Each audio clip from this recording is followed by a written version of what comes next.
আসসালামু আলাইকুম, আপনারা সবাই কেমন আছেন? তো আবারও চলে আসলাম নতুন আরো একটা ভিডিও নিয়ে। আর আজকে হচ্ছে সকাল বেলা যাচ্ছিলাম বাজারে। আর যেহেতু আজকে হাটের দিন, তো একটু সকাল বেলায় যাওয়া লাগবে। তারপরে আবার রমাদান মাস, কেননা রমাদান মাসে বিকাল বেলা কিন্তু মানে কাস্টমার খুব কম হয়। আর আমি দোকানে এসে সর্বপ্রথম হচ্ছে ঘরটা সুন্দরভাবে ঝাড়ু দিচ্ছিলাম, কেননা ঘর পরিষ্কার না থাকলে মানে একটু ভালো লাগে না, বুঝতে পারতেছেন। তো এই কারণে ঘর পরিষ্কার রাখা সব থেকে জরুরি। তো এর ভিতরেই আমাদের এক বড় ভাই, সে একটা গরু কিনে নিয়ে আসছে এখানে। তো এখান দিয়ে আর কি যাচ্ছে গরু কিনে নিয়ে। আর আমাদের যে দোকান, আমাদের দোকানের ঠিক সামনে হচ্ছে উজির মামাদের দোকান। তো উজির মামা হচ্ছে একজন গরু ব্যাপারী, মানে সে গরু কেনা বেচা করে, সাথে হচ্ছে পোল্ট্রি মুরগির দোকান, মানে তার নিজের জায়গা আছে, নিজের ঘর আছে বাজারে, এই কারণে সে ঘরে দোকান দেয়। আর গরুটা হচ্ছে পালনা গরু, আমাদের মানে কাটার গরু নাই, কারণে হচ্ছে সে পালনা গরু যেহেতু বিক্রি করে, কেনে বেচে, তো এই কারণে সে হচ্ছে মানে গরুটা রাখতে চাইছিল বললে ভুল হবে, রেখে দিয়েছে, কেননা গরুটা সে নিয়ে নিয়েছে। গরুটা হচ্ছে কিনছিল হচ্ছে 37,000 টাকা দিয়ে, যেহেতু পালনা বাছুর। আর যে বাসায় ছিল তারা হচ্ছে একটু মানে খাওয়ায় না বললেই চলে একেবারে।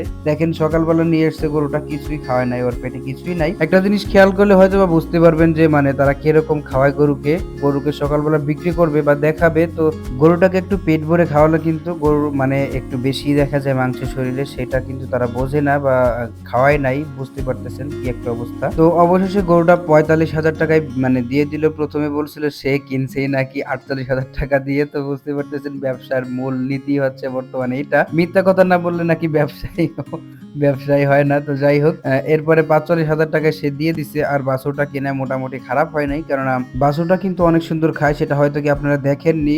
এখানে যে কলার পাতা ছিল, আমি কলার পাতাগুলো ফেলে দিচ্ছিলাম, তো ও এসে কলার পাতা মানে মুড়িয়ে খাইতেছিল। তো এই কারণে বোঝাই যায় যে গরুটা অনেক সুন্দর খায়। তো এরপরে আবার গরুটা আরো বেশি বিক্রি করতে পারতো যদি মানে সে সকালবেলা মানে একটা লোক দাম চাইছে। আর 7,000 টাকা লাভ মানে অনেক কিছু, কিন্তু একদিনে 7,000 টাকা লাভ কিন্তু বাড়ির কাছে না, বুঝতে পারতেছেন। এমন মানুষ আছে যাদের হচ্ছে 1 মাসের বেতন, এরকম বললে চলে। তো যাই হোক, এই হচ্ছে কিছু কাহিনী। তো এই ব্যবসায় লাভ যেরকম আছে ওইরকম লসও আছে, ধরা খাইলে সেরকম ভাবে ধরা খায়। তবে যদি বুঝে বুঝে শুনে ব্যবসা করতে পারেন, তাহলে এর থেকে বড় ব্যবসা নাই বললে চলে। কেননা খুব পরিমাণে কাঁচা টাকা বললে চলে। তবে বুঝে শুনে হিসাব করে ব্যবসা করতে হবে। যারা হচ্ছে চালাক আছে, এরা হচ্ছে এই ব্যবসায় লাভবান হতে পারে। আর ভাই, এই ব্যবসা এমন একটা ব্যবসা, সৎভাবে টিকে থাকতে পারলে অনেকদিন টিকে থাকতে পারবেন। এরাই যে একদিন লাভ করছে ঠিক আছে, কিন্তু একটা জিনিস কি, সৎভাবে কথা বলে সৎভাবে ব্যবসা করলে তার মর্যাদা কিন্তু আলাদা রকমের। আর সেই টাকা জীবনে কেউ কেড়ে নিতে পারবে না।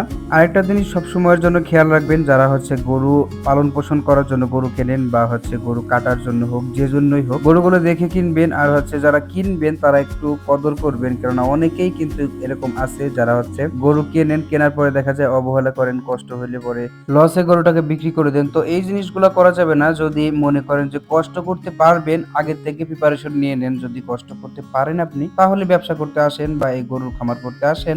তাছাড়া ভাই, এই ব্যবসা আপনার জন্য না। এই ব্যবসায় কষ্ট করতে হবে, মাথা খাটাইতে হবে, তাহলে টাকা দেখতে পারবেন, অবশ্যই দেখতে পারবেন। আপনি শুধু দেখবেন যে ওই বিসমিল্লাহ এগুলো কত টাকা কামায়, আর মানুষ কত টাকা কামায় সেটা দেখলে হবে না। তাদের পিছনে যে একটা গল্প আছে, ওই গল্প শুনলে অবশ্যই বুঝতে পারবেন। তো এরপরে যদি কেউ আসতে চান, তাহলে অবশ্যই তাকে স্বাগতম। সে অবশ্যই কিছু করতে পারবেন। তো যাই হোক, আজকের মতো এই পর্যন্ত। সবাই ভালো থাকবেন।